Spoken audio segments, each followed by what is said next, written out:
počašćeni što je predsjednica Republike Hrvatske odabrala upravo Centar Josipovac i njegove korisnike za izradu ukrasnih kuglica koje će ove godine uljepšati božićno drvce u uredu na Pantovčaku, korisnici centra su uz pomoć likovne terapeutkinje Katarine Cvitković vrijedno radili proteklih mjeseci kako bi pripremili unikatne božićne kuglice.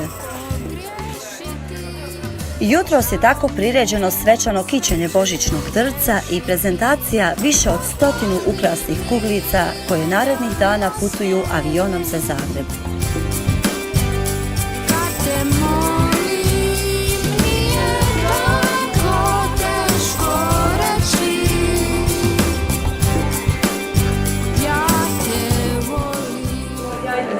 To smo radili kao svaki godin, ono da pažba, lijepe, pa lakirali, pa onda nekim pravom pospali, to su...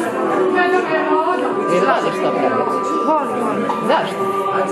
Zato što me to zabavlja, opušta, interesira, zanima, stvarno me volim.